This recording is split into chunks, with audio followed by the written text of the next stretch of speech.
And the first settings to change here on the Galaxy A56 is the app drawer style, and to do that is very easy. All you have to do is swipe up on the home screen here, and this will bring you to your app drawer. Now I want you to go to the bottom right, tap on the 3-dot icon here and select sort. And here we want to go from custom order to alphabetical order. And here we see that we can now swipe up or down to scroll through the pages, which I think looks a lot more cleaner. Did you just get your Samsung Galaxy A56, or you've had it for a while and you want to get the best out of this phone? And in this video, I'm going to give you the top 20 essential tips to make this Galaxy A56 truly yours. But first, hi. I'm Captain Awesome. This is Geekception. I really appreciate if you hit that like button and subscribe, as it really helps me out here on the channel. Now, when you first set up the phone, you might actually get a screen here called Auto Blocker, where Samsung wants you to enable it. And yes, it does have its merits. It has, security benefits and all of that. But in reality, it also blocks your third-party apps. So if you want to install apps from somewhere else,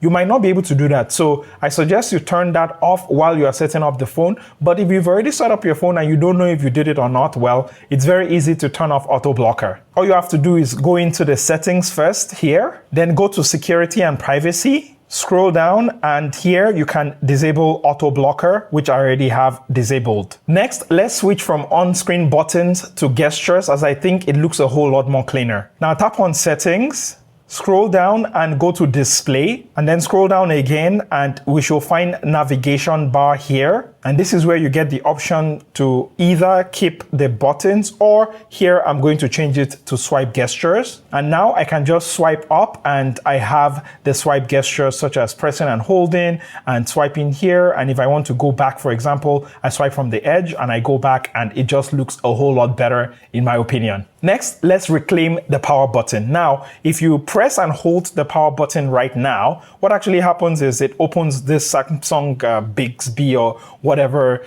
Yeah, let's not do that. Instead, let us make it that when you press and hold this, it will actually give you your power button options. So it's very easy to change that. First, just go into your settings, then scroll down to advanced features and tap on that. Then we'll see a side button here, which we can tap on. And under the side button here, just tap on long press, and instead of Bixby here, let's tap on power off menu. Now, if we go back home and press and hold on the power button, you should be able to get your power options now, which means you can easily turn off your phone. Next, let's secure your phone, and to do this is super easy. Now we have to go into the settings here and go under security and privacy.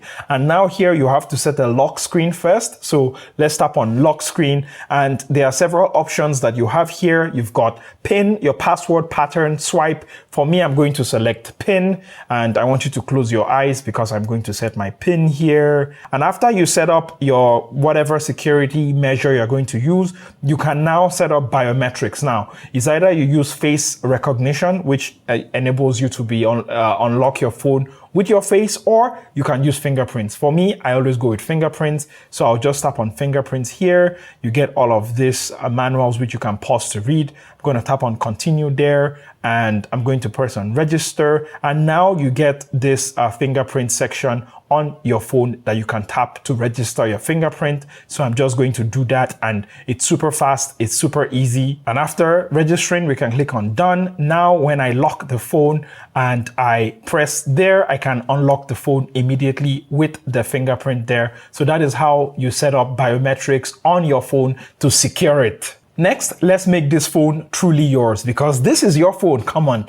Now, to do this, you go into the settings, you scroll all the way down and go to About Phone. Now, under About Phone here, you can tap on Rename, and normally it has the default name of your Samsung account. Here, we can call it the Awesome A56, which also matches the Awesome campaign. And yeah, now we have made this phone truly your own.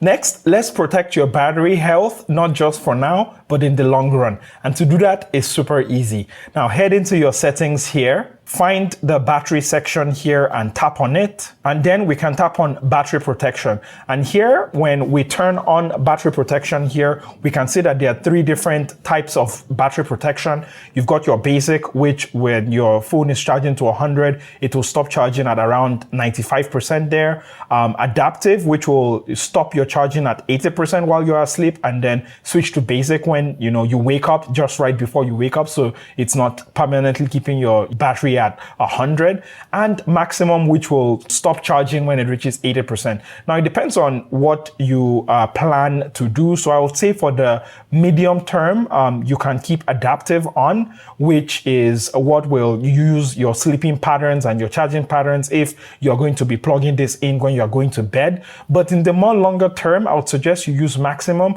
We just stop charging at 80%. And of course, you can move this all the way to either, 85% here or 90%, 95%, but I'll keep it at 80 where it just saves your battery health in the long run. So I think this will be the first setting I recommend you change for your battery health. That settings to change for battery health is not where you think it will be. Now let's go back into the settings here and we go into connections. Then tap on more connection settings, and here we want to tap on printing. And unless you're going to be using wireless printing, I suggest you turn off the default printing service here, which just turns off one of the things that will be in your phone's background, and I've heard saves battery. Maybe not a lot, but it might be just what you need in the moment. Next are some of the essential apps that I recommend you install on your Galaxy A56. And when we open the Play Store, the first one I'm going to search for here is Bitwarden. Now, Bitwarden here is a password manager, which I recommend you install here because you should not be using the same password you used when you were in high school. You should absolutely be using a more secure password, and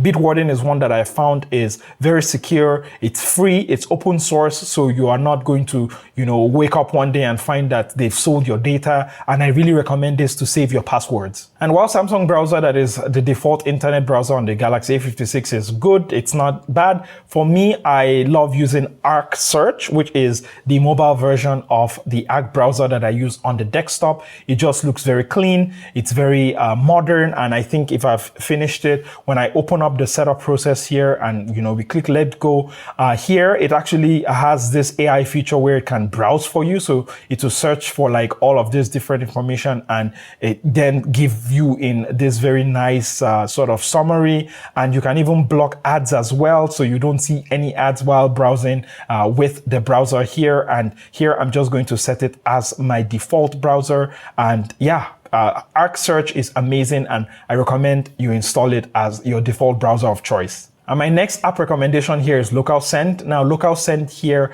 is an app that enables you to be able to transfer from not just your Android phone to another Android phone, but from your Android phone, for example, to an iPhone or to a MacBook. And it's just free. It's, very easy for you to use. And just for a quick demo, you can see I have my iPhone 16 Pro Max here. I have the Galaxy A56 here. I tap on the iPhone 16 Pro Max and boom, I can be able to send files to my iPhone here with LocalSend. But a major caveat for LocalSend is that you have to be on the same Wi-Fi network, which is where the next app I recommend is going to come in. And that next app here is Bleep, which is an app just like LocalSend that enables you to be able to send between any device. So from Android to Android, Android to MacBook. And the difference here is that you can actually send over a network. So you don't have to be on the same Wi-Fi network, right? It sends over the internet, or actually I'm not quite sure how it works, but it works. But a little asterisk here is that there's been some controversies with the Bleep app. So it's not as open as, say, LocalSend. So that's something you should know, but I've used this no problem to be able to send different files from my Android phones to my MacBook, and it works perfectly fine. Now, there is the Galaxy Store that is pre-installed on all Samsung devices, which you can just open with the store icon on the desktop here on your phone. I say desktop, but it's just on your phone's home screen, or you can just, if you cannot find it on your home screen, you can just go into your app drawer here and you will find the store app, which you can open. Now, there is one app that is absolutely essential if you have a Galaxy device, and that app here is Good Lock. Now, Good Lock, after you've installed it, has different kinds of customizations that you can install. So basically, these are different modules. So I have installed two here: Theme Pack, which is how I'm able to have like rounded icons here on my home screen, and I've installed Camera Assistant, which I'll come to in the next section when I talk about all the camera tips. And you have different one like Keys Cafe here, where you you can customize your keyboard, Wonderland, nice shot, like different kinds of extensions. And I think for me, this is one of the greatest reasons why I prefer using a Samsung Android device, because of Good Lock, where you can install all of these different modules and yeah, just play around with Good Lock here. I'm sure you'll find a module that works for you, and please share some of them in the comments down there below. Now, opening the camera here for the first time, and the interface is pretty new. This is One UI 7, and there are some settings that I definitely recommend that we change. To access the settings, it's quite easy. You just tap on the menu there and you get this new pop-up. You can then tap on settings and you get all of the settings here. Now, under the settings here, when we scroll down, I always ask to disable auto FPS so that the FPS is quite standard and it's not constantly changing, which can be annoying if you're like me and you need the footage for something else, or where you are going to use other different cameras. It becomes very inconsistent and you just want to turn that off right now. And if we're going to advanced video options right here, you can actually turn on high efficiency videos, which is HEVC, which enables you to be able to have the same quality but at a much smaller file size. Still in the camera settings here, when we scroll down here, I want you to go to settings to keep, and this is where you can be able to select what settings you want the camera to remember when you exit the camera interface, which can be very helpful when you open the camera, you take a photo or a video and you exit, and the next time you come into the camera, you want to make sure that it's still the same mode as the last time. Now here, there are several options, so I would suggest you just select the one that applies to you. So for me, I would say is the selfie mode. I would say is high picture resolutions, filters, exposure, and these are the settings that I will enable for my own use case to keep, but your use case might be different. So just select the ones that apply to you. There's a camera assistant setting here. You will not see this if you've not installed the module. So just like I showed you in the previous section, when you've installed Good Lock, you can then under Good Lock install Camera Assistant. Now, Camera Assistant here, I'm just going to go back so as not to confuse you into the camera. We're going to go into the camera setting, and when we scroll all the way down here, we should see Camera Assistant. We're going to click on that. This is where you'll see some extra settings that you will not normally see if you do not have Camera Assistant enabled. And here there are several settings, and for me, I think I keep most of it as the default, but I'm going to turn off video recording in photo mode because I just want to take photos in video mode. And if you have an external storage device, for example, I have an external hard drive, something that looks like this. It's USB-C, and I plug it into the Galaxy A56 right here. You can actually enable save videos to external storage, and now when you record any footage with your Galaxy A56, it will save it to this externally connected device, which is nice. Next, in the main camera settings here, I want you to enable composition guide, so you'll be able to have the proper frame for your photos, and then also enable location tags and select while using the app, so you can get location data as well. I'm going back into the main camera itself, and there are some things we can customize here as well. And first is enabling motion photos. So we're going to tap on the top right there, and it enables motion photos. So basically what motion photos is when you take a photo, for example, if I go into a selfie here, and since we're already here, when you are taking selfies, you actually get a question whether you want it natural or you want it warm. I like it warm because of my skin tone, so I'm just going to keep it at warm. But what I want to show you is about motion photos. So let's say I take a photo here, right? And I go into the gallery view here and I tap on view motion photo. You can see that it actually captures like a video, right, of the thing, and you can see the video right here. So this is one of the advantages of using motion photo. And when we go into the video mode right here, there are actually several options here when we tap on the top right. So when we tap on UHD there, which is 4K, it maxes out at 30 frames per second. So you get the best quality. I suggest you select UHD 30 frames per per second. Going into portrait mode, and one thing that is new here on the Galaxy A56 compared to the A55 is that you now have a 2x mode for portrait mode, which is amazing. So I really recommend you utilize it, especially when you are in some certain scenarios where you need just a little bit more reach. You now have it here in portrait mode on the Galaxy A56. Now, one of the new features that has come to the Galaxy A56 is best face, and I can just quickly demo it for you. So let's say I take a photo here.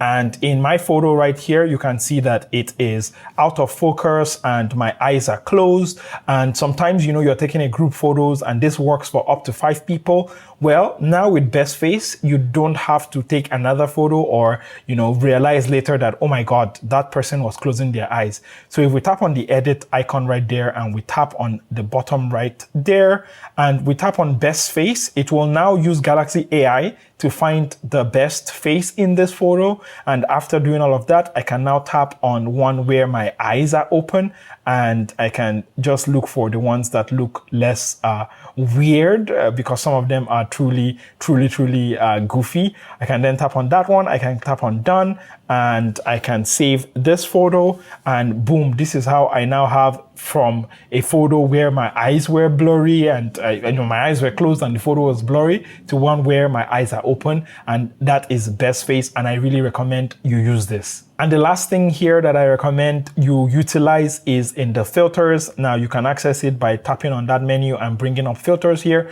Now, of course, you have your original filters where is the default filter that it comes with the phone, no changes. Or you can change between different presets here, such as breeze, pulse, and all of these ones. And in fact, there's even like a very nice black and white called shadow here. And it has been revamped completely from the previous Galaxy A55, which I really love here with One UI on the Galaxy A56. And one thing I like about it is the fact that, let's say I select pulse, which is a nice base preset that I like.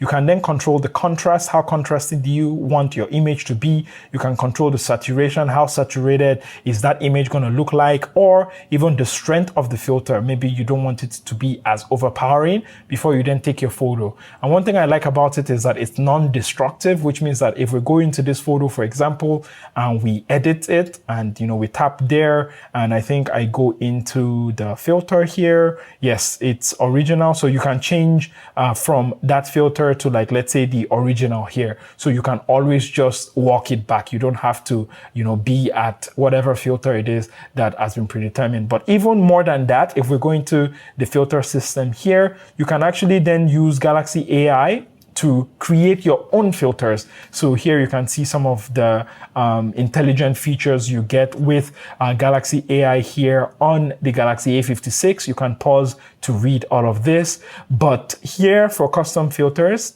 I can just tap on continue. Let's say I want to use this photo as a custom filter. So when I select the photo I want to use here, it will actually use Galaxy AI to create a filter based on this photo. If I click done right there, boom. Now it has used, so if I go into like my original and I go into this one that it uses filter, you can then create your own filters from photos. So you can recreate different looks right in your Galaxy A56 itself, which I think is amazing. Next, let's talk Galaxy AI. And there are several Galaxy AI features here on the Galaxy A56. And one of them is Smart Select, which is quite hidden. So now to bring out Smart Select, there's actually this toolbar on the right. You swipe on it there and you get the AI Select, which you can now tap. And with the AI Select, it will actually look at the items on your screen. So for example, I can just, let's say, you know, make this selection right here. And let's say from this, I can then even download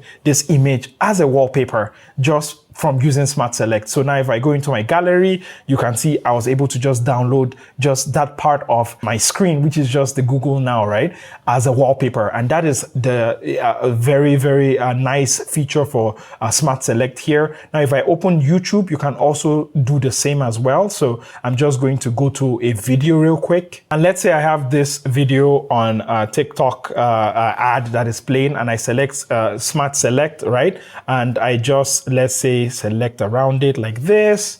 And I think there's also an option to like be able to create a GIF, right? So you can tap on it and you can actually just record. And when I stop it now, boom, it has created a GIF for me just using Smart Select. I can now download this, and if I go into my gallery, I now have a GIF that I've created. So if you ever wanted to create like a GIF, you don't need to use any third-party software. You can just use AI Smart Select thanks to Galaxy AI on the Galaxy A56. Another tool here, which you've been seeing all the sort of pictures of people putting hands on their faces, is Object Eraser. So if I open up this image that I have right here, I tap on the Galaxy AI thing there, I can be able to, let's say, select Object Eraser, and it will give you like an ability to erase something. So all you just need to do is just draw around the object you want to erase. So I'm just going to draw around that, and I'm just going to tap on erase right here, and it's, give it a while, it's going to do all of its Galaxy computation, and boom, it is gone. So if I press and hold, for example, here, I can be able to see the before and after. Wait, I'm just gonna save as a copy, and I just want to be able to see like after. Before, you have that light, at my back there, and after, you can see the light is gone and it looks really, really good. So that is Object Eraser. And the last Galaxy AI feature that I love is Circle to Search. I absolutely love it. So you can bring up Circle to Search by pressing and holding on the home button if you have a home button, or pressing and holding on the bar below there to bring it up. Now, all I'm just going to do is circle here on the KL Tower, and you should be able to see Menara Kuala Lumpur there and see all of the details about the KL Tower right here, all from inside my Circle to Search. And I love this so much. I use it for a lot of things, for translation, for finding details like this, and I really recommend you use Circle to Search. And there you have it. These are some of my top tips to be able to get the best out of your Samsung Galaxy A56 right here. I hope some of these tips have been able to help you. And of course, if you have tips of your own, please don't be shy. Leave a comment down there below, because I would love to, find out some new tips to be able to make this wonderful phone here even better. I've also made a comparison of the Galaxy A56 here to its predecessor, the A55, for the camera test. So please go check that out if you want to see how much this phone is improved or not improved over the phone that came before it as well. And please also leave suggestions for content you want me to make about the Galaxy A56 right here, as I have this phone and I have several phones such as the S24 FE, the A55, the S25 Ultra, all the other phones I have. So please let me know if you want to see any more comparison videos with the Galaxy A56.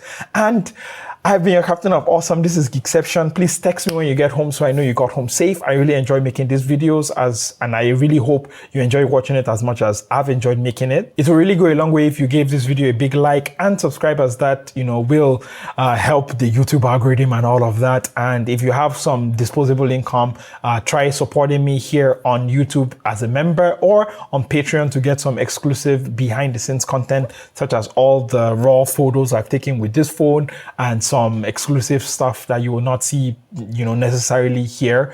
But yes, other than that, please make sure you take care of yourself. I've been your captain of awesome, and I hope to see you next time. Don't forget to stay awesome. Bye.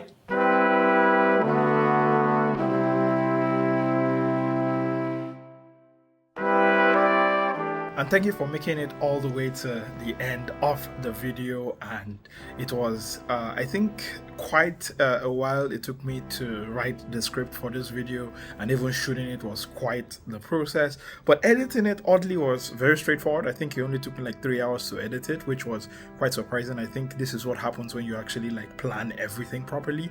But yeah, I think I've enjoyed using the A56 right here.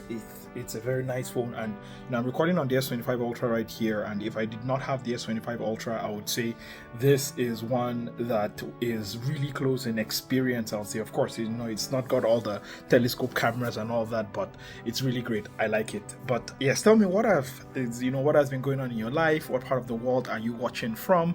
And I noticed as I was editing, as I finished the shoot, that there was actually a booger in my nose, and when I was, I think, almost ending this video. So I will know you made it all the way to this end of this video if you put hashtag booger nose, so I know you made it to the end of the video. But yes, I will see you in the next one. Don't forget to take care of yourself. All right, bye.